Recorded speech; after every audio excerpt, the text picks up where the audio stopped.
computer. Good afternoon, producer Susan. How are you doing today? Good afternoon, Jerzee Joe. I'm doing great. How are you? I'm just great, thanks. You any snow out there in Pennsylvania? Not it snowed last night and we're supposed to get some on Friday. All right. Well, we're still waiting for our first flakes here in New Jersey. Anyway, hey, as usual, we have a full day. Let's see if we can squeeze it all in. So here's what we're going to talk about. Our quote of the day by author Ayn Rand. You know who Ayn Rand is? I do not. All right, well, we'll tell you who she is. On our science segment, we have two topics. We're going to talk about a new artificial intelligence application that can write essays, term papers, and even poems without plagiarizing previous works.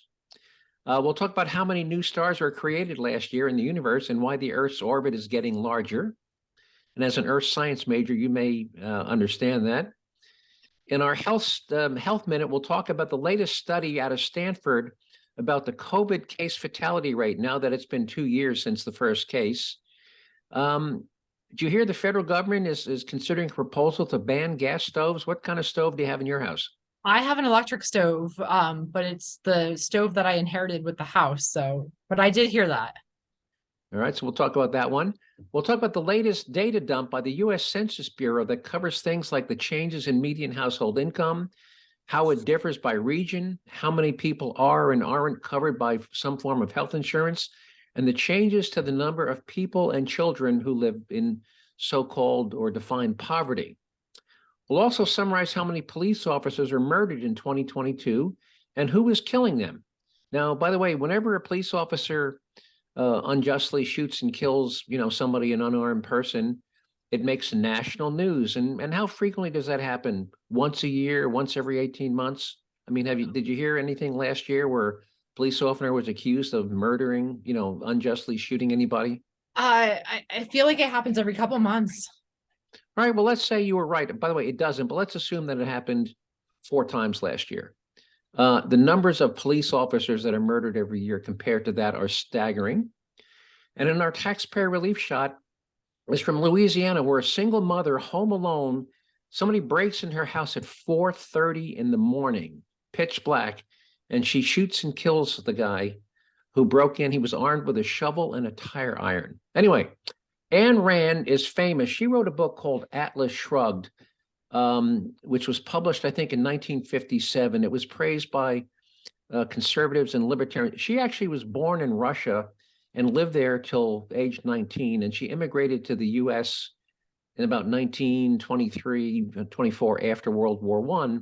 And when she got to the United States as a young girl, she was just blown away by the difference between the communist socialist economic model in Russia, where the land belonged to the government, and if you lived on government land, they said, okay, you're going to be a wheat farmer and you're going to grow wheat and you're going to bake bread.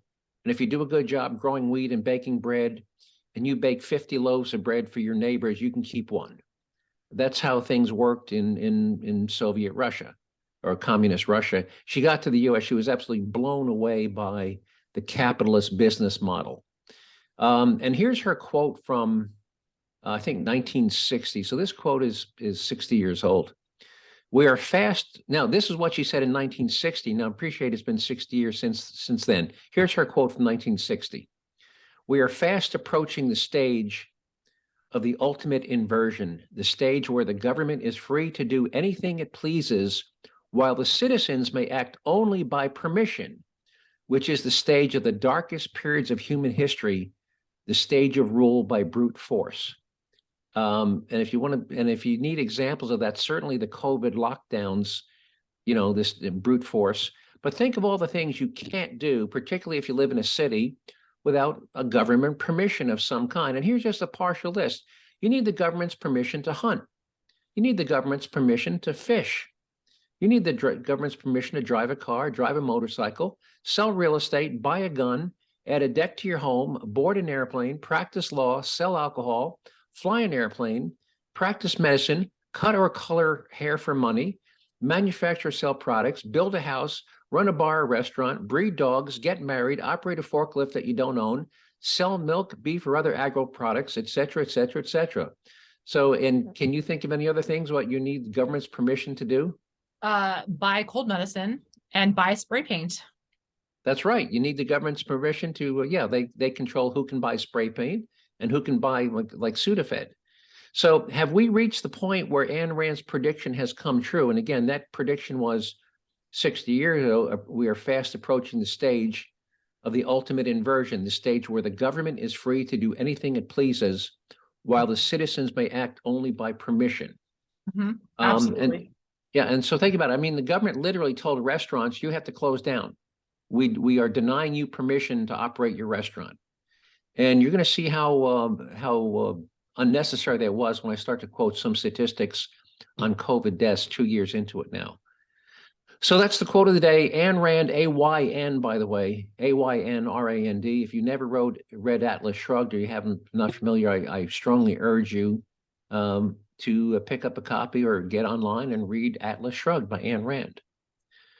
Now, have you heard about this new AI application that can write essays and poems and term papers? I don't think I've heard of that particular one, but I do use a AI to check my writing. Okay. Well, there's this was released in November. It's called Chat GPT. Chat, George, Peter, Tom, GPT. And you can just Google it. I'm only going to give you the very highest level, but it is such a smart artificial intelligence. Now, it's not like a Google search where you say, tell me about this, and it brings up a list of essays by other people. You can say to Chat GPT, write me a poem about puppy dogs and rainbows, and it will write you an original poem about puppy dogs and rainbows. Now, it will draw on the works of other poets and whatnot, or you can ask it, write me a term paper write me an essay between 300 and 500 words that explains why Captain Ahab was so focused on finding and harpooning the white whale. And it will write an essay on Moby Dick and why Captain Ahab was obsessed with finding the white whale. So that's Chat GPT, and college professors and even high school professors now are really in a tizzy because they're giving their students these essay assignments and homework assignments, and some of the students are just going to Chat GPT and saying, write me this paper, write me this essay, or explain the difference between a republic and a democracy. And again, it won't just pick somebody else's paper; it will write you an original paper that will explain the difference between a republic and a democracy. So what do you think of that?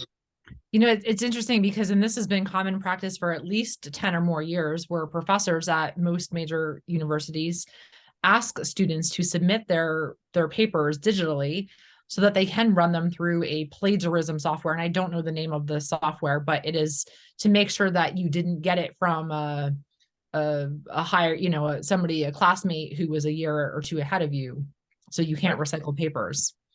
Right, but that won't work on Chat GPT because it doesn't plagiarize. It creates original works.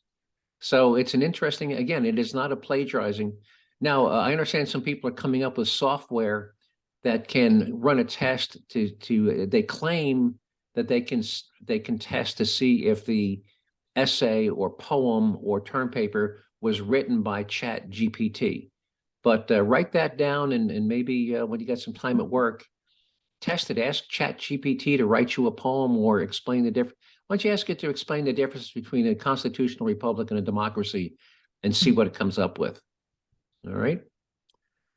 All right. So Earth science major. You know that the Earth's orbit got bigger last year? I didn't know that it got bigger. You did know? I did not know that. Do you know why it got bigger? No, I don't. Well, let's back up. So the laws of gravity, what determines the gravitational attraction between two bodies? The sun. Well, between the sun and the Earth, it's the relative masses, right? The greater the mass, the greater the attraction, right? Yep. Well, every time the sun has a solar flare, it throws trillions of tons of material off into space. Well, last year, the sun lost, you ready for this? 174 trillion tons of mass. The sun got lighter because it threw off 174 trillion tons of mass into outer space. And because it threw off 174 trillion tons of mass into outer space, that decreased its gravitational attraction on the Earth, and the Earth moved about 4 inches further away. So now 4 inches isn't a lot, but every year the Earth moves a little bit further away from the sun because the sun continues to throw off mass every year. But here's one. Now, you've seen the pictures from the Hubble telescope and the Webb telescope of these giant clouds of dust, right? They call them the pillars of creation. You've seen these big towering, right, clouds of dust. Yep. And people have no concept that those things are trillions of miles long. They look at them, oh yeah, that's 5. No, they are measured in light years. You want to guess how many new stars were formed in the visible universe last year? I'm going to say it's probably up there, probably in the hundreds. Try 150 billion new stars were formed in the universe. And again, what happens is the dust in those big clouds of gas you see, those brown clouds of gas, begins to, by gravitational attraction, begins to coalesce, and it comes together, it forms, and then it finally reaches a critical mass where it self-ignites. You get a fusion reaction, and that happened to 150 billion new stars. Now, talk about things moving. You're familiar with the closest galaxy to the Milky Way is the Andromeda Galaxy. You've heard of that, right? Yep. The Andromeda Galaxy last year moved, this is expressed in kilometers, 3.5 billion kilometers closer to the Milky Way galaxy. So that's about 2.5 billion miles is how much closer the Andromeda Galaxy got to the Milky Way. And scientists predict in a couple of million years, the Andromeda Galaxy and the Milky Way galaxy will collide and merge, but we'll all be long gone before then. But the Andromeda Galaxy that's 3.5 billion kilometers in 365 days. This thing is hustling along. All right. So now let's talk about COVID case survival rates. And I'm just going to refer people who want to look at the detail. This was out of Stanford University. And the professor, you just Google Professor Ioannidis, Ionnnidis. He was the lead on this study. And after 2 years of data, he grouped this is people with acknowledged infections. Obviously, for every one acknowledged infections, there were, half a dozen other people were infected, never got tested. But here's the infection rates by age group based on 2 years of data.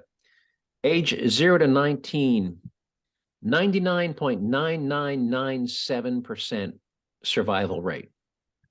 Ages 20 to 29, 99.97% survival rate. Ages 30 to 39, 99.989% survival rate. Ages 40 to 49, 99.965%. Ages 50 to 59, 99.871. And ages 60 to 69, 99.499%. Clearly, the overall COVID death rate, if you look at the 1.1 million people in the United States over the past 2 years have died either from or with COVID. And there's, 325 million people. That puts the national 2-year COVID death rate at around 0.48%. And the vast majority, you don't even get to the 1% case fatality rate until you get up over in the over 80 age group. Again, up till age 70, 99.5% or greater of the people survived. So obviously the more logical course of action would have said, hey, if you're over 70 or if you have a comorbidity, you need to stay home, you need to take precautions, you should not go to restaurants, you need to wear a mask, stay out of grocery stores, don't go to movie theaters. But can you imagine that we shut down more than half the businesses in the United States over a cold? Basically, the coronavirus is a cold virus that had from virtually every age group a survival rate greater than 99.9%. Can you believe that? Yeah, it did cause major disruption. And you're right, it is a cold virus, and the reason why it is COVID-19 is because that was the year for that strain. Right. COVID-19, 2019 was the year that it was first detected.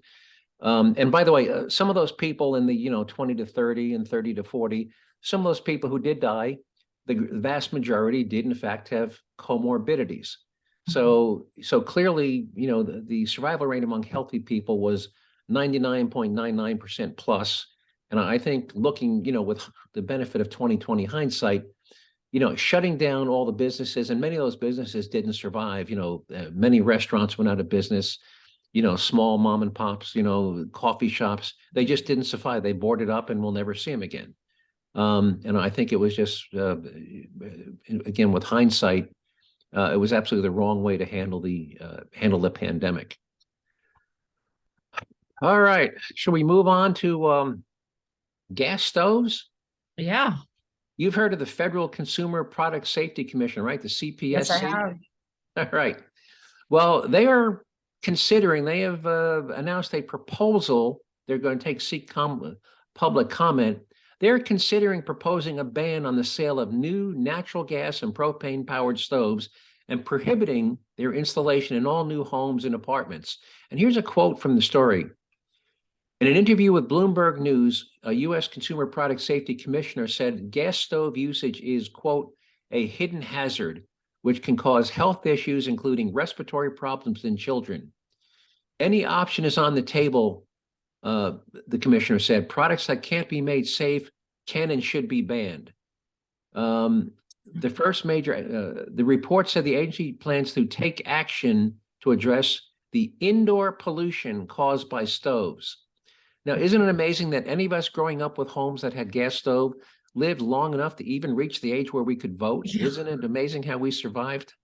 I feel like gas stoves had been the standard for most of the last few decades. Right. And to say that they represent a serious health hazard. Now, obviously, I mean, if you have a child with severe asthma, and your doctor says, hey, you shouldn't have a gas stove in your house, you should not use gas, or, then great. Get yourself an electric stove if you or anybody in your household, has a severe respiratory problem. But for the vast majority, this is where you've got where they're making rules and regulations that only benefit 0.5% of the population or less at the expense of the other 99.5%. So this is another one of those completely unnecessary rules. And again, if your mother, your young child has a respiratory problem and your doctor tells you shouldn't be cooking on a gas stove, then don't replace it. But please don't tell people that they shouldn't have a gas stove. And by the way, we've talked about this in earlier podcasts. The U.S. does not have the energy infrastructure. We don't have the generating capacity, the transformer capacity, or even the wires running down your street. We do not have the infrastructure to support an all electric households. If you want to have an electric car, electric stove, electric water heater, electric furnace, you're going to have to replace every wire coming on every telephone pole in your town, every transformer and every pole, and you're going to need to replace the circuit breaker box in your house because it's not big enough to handle all that additional load. So this thing about forcing people to get away from natural gas. And by the way, one more thing about gas stoves and gas water heaters and gas furnaces. When you burn natural gas in your furnace, the standard today is 98% efficiency or better. In other words, 98% of the energy or more of natural gas you burn in your household furnace is converted to heat, useful heat. When you burn natural gas in a power plant, only 55% of that energy makes it to the wall outlet in your house. The other 45% of that energy in that cubic foot of natural gas is either lost up the furnace stack at the generating plant, or it's lost in heating the wires and heating the transformers. It's called line losses. So if you want to use less natural gas, let that natural gas be burned in the house. Don't burn it in a power plant because 45% of that natural gas energy will never make it to the house. It will be lost to the atmosphere where it will contribute. When you give off waste heat to the atmosphere, what are you contributing to? Carbon dioxide. Global warming. Yep. right? You're putting heat into the atmosphere. Mhm. All right. All right. The US Census Bureau last month did a data dump. Now, this is 2021 data, and a lot's changed. But here's some interesting information from 2021, according to the US Census Bureau. US, here's their, what would you, if you had to guess, what do you think the median household income in the United States is on average? $70,000. Almost spot on, 70,784. Now, it varies by region. In the median incomes were the highest in the West, where they were 79,430, and in the Northeast, 77,472. In the South, Mississippi, Arkansas, Georgia, 63,368. By the way, by race, do you know which ethnic group had the highest household income? I'm going to say Caucasian. Asian. Oh, yeah. Asian households averaged $101,000 was the median household income for Asian households. And we're going to talk a little bit about two-parent families, by the way. But obviously, whether it's one parent or two-parent, because household incomes are based upon total earning capacity, and in the case of Asian households, it was 101,418. Now let's talk about single workers. Now, median worker income. Now, this is a blend of full-time plus part-time, and it was 45,470, but there's a lot of part-timers in there.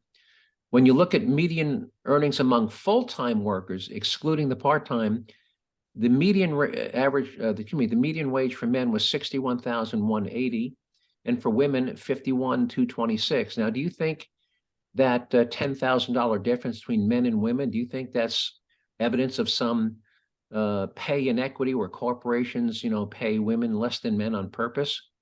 I mean, that's what everybody will allude to. Right, but in actuality, men dominate high-paying jobs. You look at welders, diesel mechanics, electricians, plumbers, welders. Those are the high-paying jobs. And even within engineering, if you look at the number of college graduates who are male versus female, I think men still dominate 2/3, 1/3. And when you go into a Walmart, or a supermarket, the bulk of the cashiers are male or female? Usually female. Right.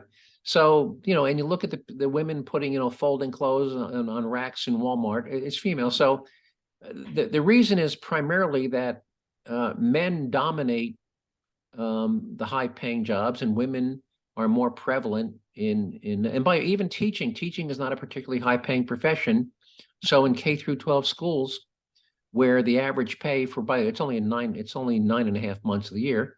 I think the average pay for a teacher this year is around 52,000, whereas a good diesel mechanic is going to pull down 80,000 a year. So again, the primary difference, I'm not saying it's the only difference, but the primary difference is that men dominate in the high skill, some of the more dangerous professions, and women tend to dominate in some of the lower paying professions. Now, here's a little update. Now, that was 2021 data. I looked at the Bureau of Labor Statistics. Every month it publishes the average hourly wages. And if you want to look it up yourself, just do BLS table B as in boy -3, table B3.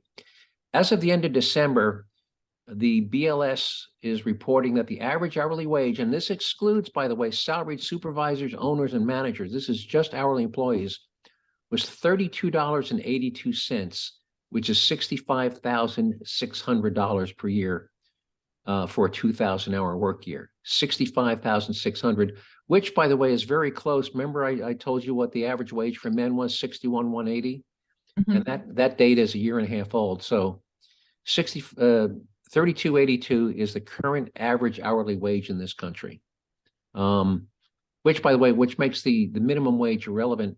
Less than 3% of the people in this country work for the stated minimum wage, and the vast majority of them work in tipped positions, like waiters, waitresses, cocktail waitresses, casino dealers, where tips can easily equal 2 times to 4 times the base hourly wage. In fact, in some of these high-end steakhouses, I know the waiters and the waitresses, they really don't care about the base wage. They would work for free. If the boss said, I can't pay you a base wage. You have to work for tips only. They'd say fine. And I've actually asked cocktail waitresses at a casino, how much do you make on a night? And they'll say 200 to 300 on a weeknight and 500 to 600 per night on a Friday or a Saturday. And that's after, by the way, they share their tips with the barman and what they call the barback, the guy who washes the glasses. Can you imagine making $500 a night serving drinks? I remember when I was in college, my roommate was a server, and she'd come home in one night what I'd make in a week. But Right. the minimum wage in Pennsylvania is only $7.25 an hour, and you can't find a job for $7.25. No, The lowest paying job you can find in my town is $12. sure. I mean, that's for fast Yeah. food, grocery store, yeah, the entry level, nobody's paying minimum wage because they can't attract workers. Right. And it's an irrelevant number. My personal opinion is that the entire concept of a federal minimum wage needs to go away. It's a dinosaur.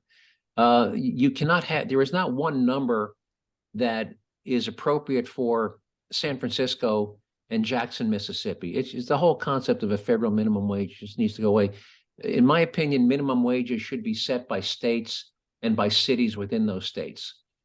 So if the state of Washington wants to have a statewide minimum wage for Washington State, and the city of Seattle says, well, we want it to be, higher than that, I think that's great. I think, in fact, in Colorado, where I used to live, that's the way it works. I think the state of Colorado now has a $15 or I'm sorry, the state of Colorado, I think, is $13.50, and the city of Denver is $15.50. I think that's exactly how it should work. All right, moving on. How much time we got? Oh, you got about 10 minutes. All right. The census data also included Americans covered by health insurance. What percentage of the population do you think are covered by some sort of health insurance, either private or I want to say public? a large majority. I know Obamacare was made into law that you had to have it. Of course, Right. many people still didn't.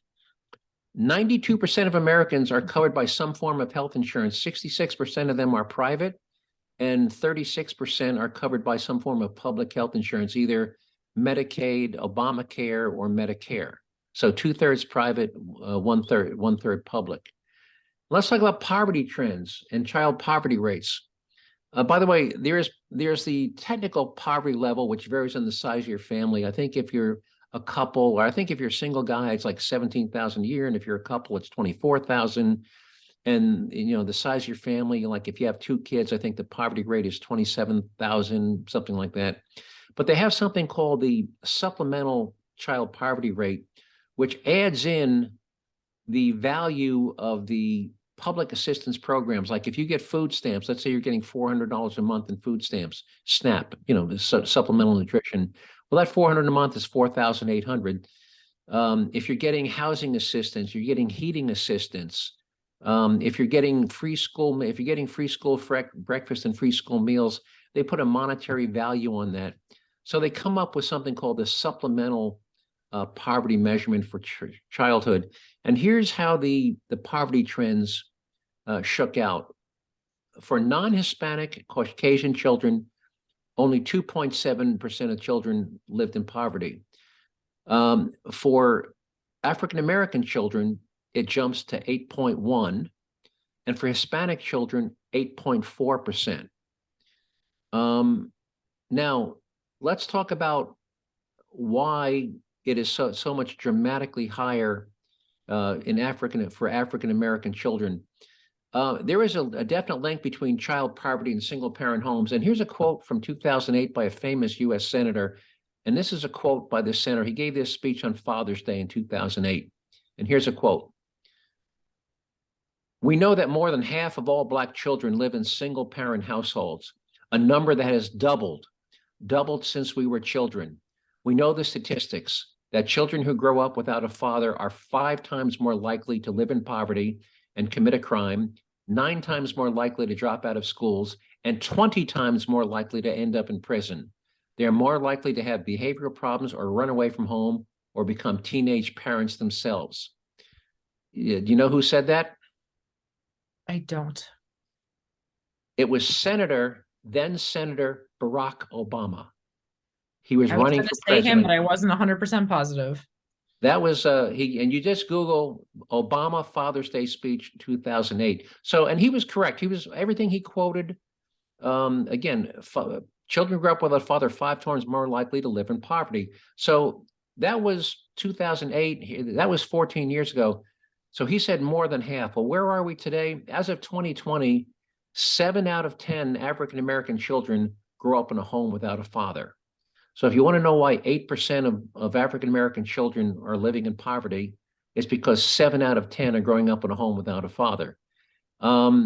For Hispanic family, it's 52%. For Caucasian white families, as opposed to Hispanic white families, Caucasian whites, it's 28%. And for Asian Americans, you want to guess what the single parent household rate is for Asian Americans with that $101,000 household income? Oh, I feel like it's probably not that high. 11.7%. Wow. Only 11.7% of Asian American children grow up in a single parent household, which is probably why they have $101,000 household income. All right, let's quickly move on to police homicide. So at the beginning of the show, we talked about, how many police unjustly kill suspects. And, I think it's between 1 and 2. You think it might be 3 or 4. In 2022, there were 73 law enforcement officers were homicide victims, but 14 of them were unintentionally killed by drunk or reckless drivers. So if you take the 14 out, that means that 59 were intentionally murdered by suspects. I mean, the suspect said, I intend to kill this cop, as opposed to accidentally killing the cop. And a complete list of officers who died in 2022 can be found on a website called the Officer Down Memorial Page. And their website is odmp.org. odmp.org. And just search for year 2022. Anyway, if you look at those statistics and you go down, you'll find every officer who died, heart attack, car crash, whatever, you'll find the 59 that were murdered. And of those 59, you'll find that 34 were murdered by white assailants, which is 57%, which is exactly the representation of Caucasian, white Caucasians in the population. Black assailants accounted for 18% of those police homicides, and that is 30.5% of the total. African Americans represent 12.4% of the population, but they accounted for 30.5% of all police homicides. Hispanic assailants accounted for 7 of those homicides, which was 12%, which was less than their representation of the general population, because they represent 18.5% of the population. And Asian Americans, you know how many cops were killed by Asian Americans last year? I feel like the number's probably pretty low. It's a whole number less than 0. What do you think that number is? I mean, a whole number less than 1. 0. 0. There were no cops killed by Asian American assailants last year. All right. We're running out of time, so we're going to talk about taxpayer relief shot. And for those who haven't heard it before, every week we talk about a taxpayer relief shot, and that's where a good guy or a good woman with a gun shoots and kills a thug, saving the taxpayers the cost of a jury trial, court-appointed attorney, and putting the thug in jail at a cost of $75,000 to $80,000 a year. So, remember, if you put a thug in jail for 10 years, you're talking $800,000 of taxpayer money. You add on the cost of the trial and the appeals, and you're probably talking $1 million to put a thug in jail for 10 years. And here's how the sheriff of Santa Rosa County, Florida, feels about shooting thugs. Oh, hang on. If somebody's breaking in your house, you're more than welcome to shoot them in Santa Rosa County. We prefer that you do, actually. Hopefully, you'll save taxpayers money. If that wasn't clear, one more time. If somebody's breaking in your house, you're more than welcome to shoot them in Santa Rosa County. We prefer that you do, actually. Hopefully, you'll save taxpayers money. And we have another sheriff down in Florida called Sheriff Grady Judd. And where is Sheriff Grady Judd here? He has a slightly different take. Here we go. I would highly suggest that if a looter breaks into your home, comes into your home while you're there to steal stuff, that you take your gun and you shoot him. You shoot him so that he looks like grated cheese. All right. So I'm going to get to this taxpayer. I may have to, this is basically a press conference held by the sheriff, and I may have to jump ahead because how much time we have left? You only have 4 minutes left. All right. Basically, this guy carjacked somebody. The car ran to a ditch. It's 4 o'clock in the morning. He grabs a shovel and a lug wrench, breaks into this woman's home. And she's got 2 young kids in the house. And I may have to skip ahead. So here we go. Morning, we got a call around 5 a.m. in reference to shots fired in a mobile home on Klein Road. We refer to this Klein Road mobile home. Police went to the scene where they found a male deceased there in the residence. Through our investigation, identifying him and conducting our investigation, we determined that a few hours before this incident, this male had received a ride from Mr. Reams, had received a ride from another individual. He was needing a ride. Well, on the way to going to the location, he attacked the driver, started punching him, choking him, or whatever, which caused the car to run into the ditch. Well, he tried to take possession of the car. Basically, it was a carjacking. He was trying to, but the car got stuck. So at that time, Mr. Reams left on foot. And then a few hours later, when we got the call, apparently he had forced entry into a mobile home where a lady in her 30s, along with a 5-year-old and an 8-year-old child, were asleep. He was armed with a shovel and a lug wrench. She was awakened by him with the shovel. In fear for her life, she retrieved a Glock 40 handgun and fired 1 shot, striking and disabling him. And he later died as a result, there on scene from result. Died on the scene, and we refer dying on the scene as what? Dead right there. DRT. Here we go. Both of his injuries. The woman was not injured, nor was her children, who one of the children was asleep in the living room, which the intruder had walked right past with the shovel, and the other was in a bedroom asleep. From doing a criminal background check and all this on our suspect, on the deceased, it was determined that he was arrested in 2001 for an armed robbery charge, which he was later sentenced to 40 years. He had served a little over 20 years and had been recently released on parole. Yeah, she's pretty shaken up on it, but it goes back to, you have a right, under the constitutional Second Amendment to possess a firearm, especially in your home. And, you have a right to defend yourself against an attack or a home invasion or whatever, because we don't know what this guy had in mind. All right, I'm going to cut it off there. It goes on for another minute, but you can always Google Louisiana mother shoots intruder. So what do you think of that one? Yeah, if you were her, would you have shot the guy? Absolutely. So, all right. So another, by the way, it's just coincidence. I think this is the 3rd week in a row where the person firing the gun has been a woman, hasn't it been? Or no, last week was the clerk in the convenience store because the robber was attacking the female clerk. All right. With that being said, I want to thank everybody. I think we're running out of time. I want to thank everybody for listening. If you want to learn more, if you go to JerzeeJoe.com website, you'll find some of the notes and links to some of the materials. And that's Jerzee Joe, Jerzee, Jerzee Joe with a Z, JerzeeJoe.com. Where my producer Sue's going to post a lot of this stuff. If you want to send me an email with a question or you want more information, it's just joe@JerzeeJoe.com. Just remember JERZEE. And with that, I'm done. Producer Sue, you got anything you want to add? I think that's time. All right, very good. I'll talk to you next week, Producer Sue. Thank you. All right, bye-bye.